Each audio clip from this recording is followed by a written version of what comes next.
Баршаңызға сәлем. Менің арнама қош келдіңіздер. Бүгін шоколадты темперирование жасауды үйрететін боламын. Бізге ол үшін сапалы шоколад қажет. Сонан соң ыдыс қажет.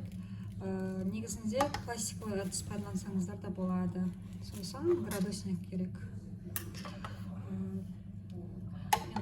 Видео ыңғайлы болу үшін осы шыны ыдысты алдым, бірақ та шыны ыдыс ыстықты көп ұстап тұрады. Сол себептен пластик болса, пластикке жасаған жақсы. Весі негізінде не обязательно. Сізге тек мысал болу үшін қойдым. Негізінде микриосызда шоколадқа темперирование жасауға болады. Тек қана шоколадтың өзімен түсуге болады. Және де андай қатып қалған қағида жоқ. Мысалы, осы шоколадтың барлығын мен қазір ерткім келіп тұр. Бірден пайдаланып тастағым келіп тұр. Қазір осылай саламыз ыдысымызға. Менде бұл жерде 238 грамм екен. Мен қазір осының 30 грамм алып қалам. Негізінде бұл бізге суыту үшін қажет болады. Бір қатып қалған қағида жоқ негізінде. Суыту үшін осылай шаманы осылай алып қалам. Болады осы. Қазір енді водяной баняда, маған өзіме водяной баняда істеген өте ыңғайлы. Микроволновкада істесеңіздер де болады.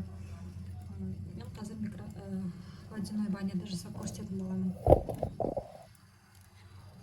Осылай менен мінекей мамам беріп қойыңыздар. Мінекей суымыз сақырлап қайнап тұрады. Осы кезде біз ыдысты тигізбей, мінекей шоколадымыздың барлығын ыдысқа желательно тигізбей жасайтын боламыз. Өйткені ыдыс ыстықта желательно тигізбеген дұрыс. Осындай еще силиконный лопатка керек болады бізге. Сосын шоколадты қазір қойғаннан кейін шамамен 25-30 секундтан кейін алатын боламыз. Осы аралықта біз және астын төңкеріп, кішкене осылай қозғап тұруымыз керек. Себебі бізде бұл шоколадтар өте тез ериді. Бұл бізде молочный шоколад. Молочный шоколадты біз ерткен кезде 45 градусқа дейін ертіп аламыз. Мінекей уже менде еріп бастап жатыр асты. Астын суға тигізуге болмайды. Мына ыдысқа да желательно тигізбеген жақсы. Араластырып тұрамыз. Міне 30 секундтай примерно болды. Тез-тез араластыруымыз қажет.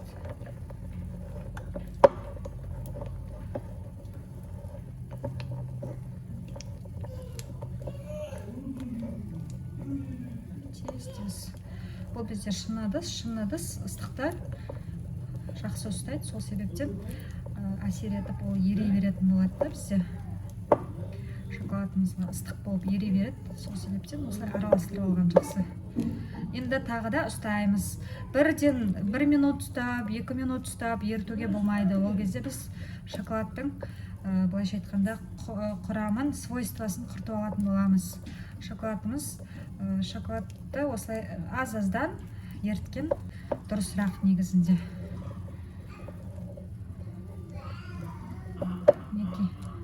Қазір тағы да водяной баняға тағы да қойып алатын боламын. Мінекей осылай астын тигізбей ұстап тұрмын мен. Кішкене ыстықтың өзі бұл шоколадты тез ертеді.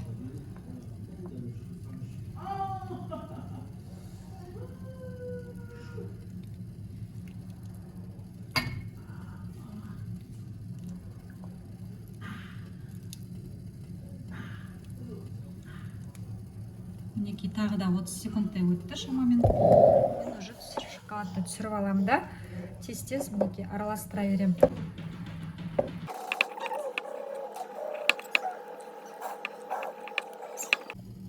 Тағы да 30 секундтай ұстайтын боламыз.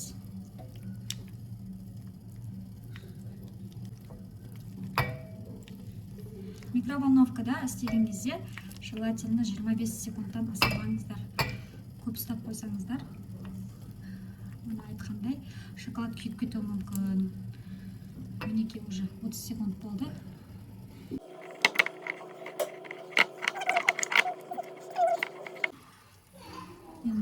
үшінші рет па төртінші рет қойып жатырмын. Енді шоколадымыздың көлеміне байланысты ғой. Аш шоколад болса тезірек, енді шоколадым молырақ болғасын, жай еріп жатыр да. Бір тағы да 30 секундтай үздіксіз араластырып тұрамыз да, шоколадты жақсылап ерітіп аламыз. Міне 25 секунд болды.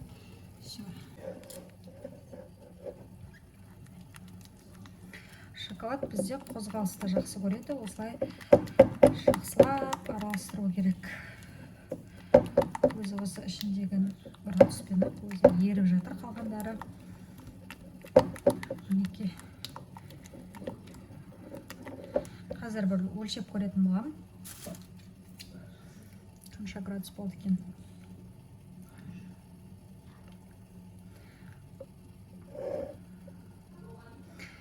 Бұндай термометрлер негізінде уақыт алады да, 1 минуттай уақыт алады. Желательно, егерде айналысатын болсаңыз, осы саламенен бірден лазерный алған жақсы, себебі осы суытып тұрғанның өзінде градус түсіп кетуі мүмкін да. Міне менде 31,9 деп тұрды. Біз молочный шоколадты 45 градусқа дейін көтеруіміз керек. Бізге тағы да водяной баняда кішкене ұстау керек бұл шоколадты. Еріп болды дегенмен кішкене бір 15 секундтай ұстауға жетпіз.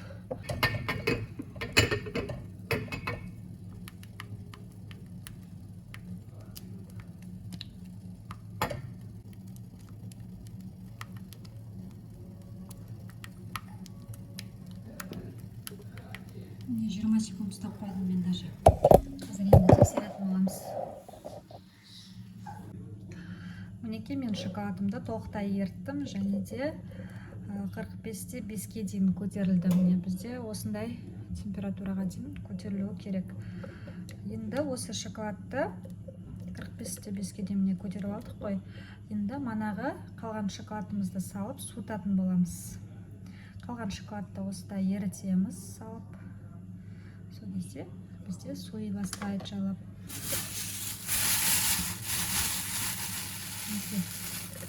Азыздан салуға да болады осылай. Бір жағынан ериді бізде шоколад, бір жағынан суиды. Так, бірінші осылай ерітіп алайық барлығын. Барлығын үстін жағылмайды. Так, теперь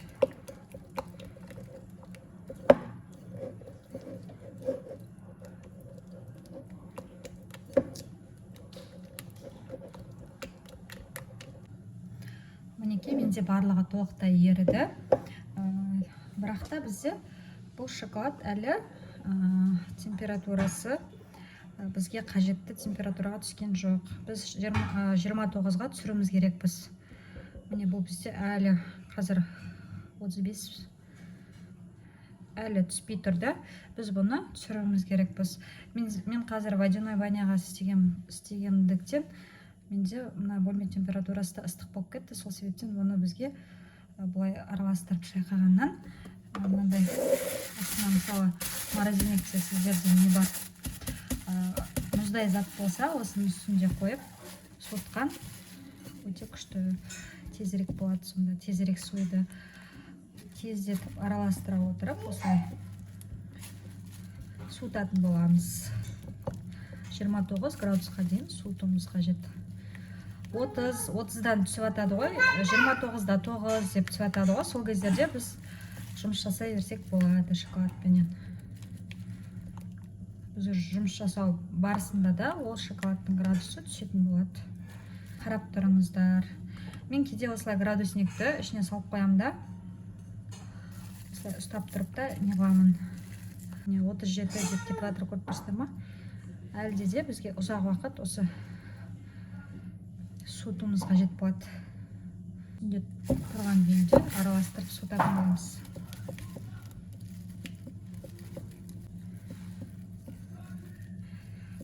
Суытпасаңыздар, шоколад қатпайды дұрыс.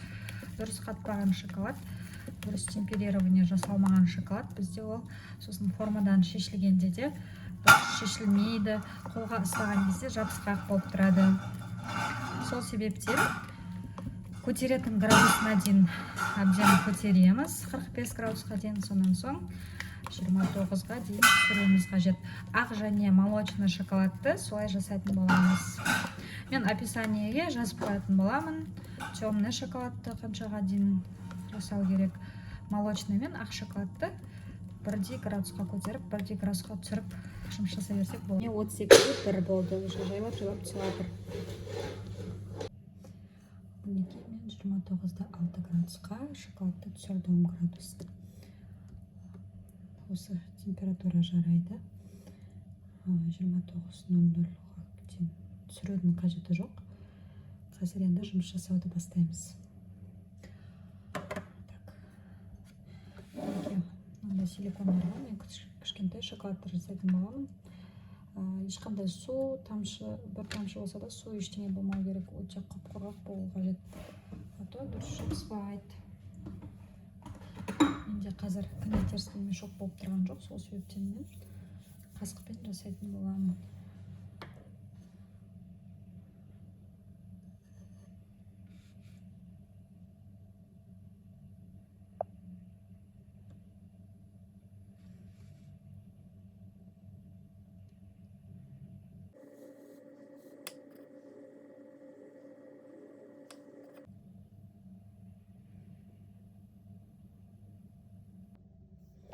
Мінекей шоколадтарымызды құйып болдық, және де осылай ұрғылап жіберетін боламыз.